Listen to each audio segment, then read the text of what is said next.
So kung bago ka pa lang sa channel ko, huwag kalimutang mag-like and subscribe. So welcome to another vlog, and for today's video, pag-aaralan naman natin ano nga ba yung difference ng into, onto, and onto. So, ang into ay ginagamit to state a movement. Okay, so anong klase ng movement? Okay, so tatandaan natin yung in is inside, and then to means direction. Okay, so meaning papasok sa loob. Okay, so if may movement, wala pa sa loob, pero papunta pa lang dun sa loob, okay, we can use the word into. Okay, example, Eliza ran into the room. And then the spider crawled into the bottle. So yung first sentence, wala pa siya dun sa room, pero papasok pa lang siya sa loob ng room, si Eliza. And then on the second sentence, yung spider, okay, wala pa siya dun sa loob. So, may movement. It's just stating pa lang the movement that the spider is about to crawl inside the bottle. Into can also mean or can also state transformation.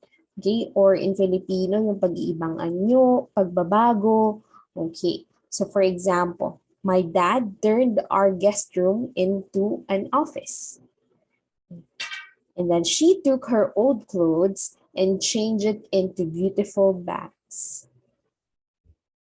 Onto naman also state movement, but the difference is that this time, it is going just on top of something. Okay, so on to is on top of something. Okay, so sa Filipino, papunta sa ibabaw. Okay, so nandun yung movement papunta sa ibabaw ng isang bagay. Okay, so for example, the baby jumped onto the table. Okay, so that's the statement or the sentence is telling us that yung baby papunta sa ibabaw ng table. Okay, and then second example, after a whole day's work, I lowered myself onto the bed and took a rest. So, ibig sabihin, okay, so, pahiga pa lang siya, no, in the sentence, okay, the subject is stating that, or sinasabi ng subject, na siya ay pahiga na sa kama or sa bed. Onto naman is an archaic language, okay, it is used in the old English language, and it is not usually used in conversational language. Okay, so meaning di siya ginagamit in informal settings. Okay, usually makikita niyo itong ginagamit sa mga works nila Shakespeare. Okay, so if you read those kinds of literature or literary pieces, okay, makikita niyo yung onto. Also, makikita niyo rin yan sa Bible. When you read the Old, especially in the Old Testament, okay, that word o yung onto ay madalas na ginagamit. So, yung onto, it is an alternate to the word to or until. Okay, so pwedeng to, pwede ring until.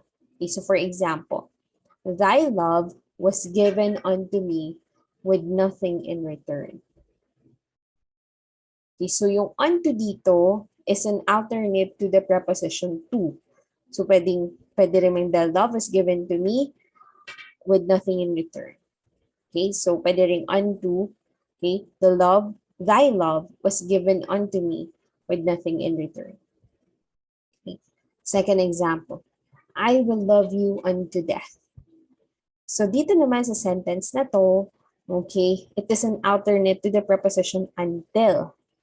Okay, so pwedeng I will love you until death or I will love you unto death.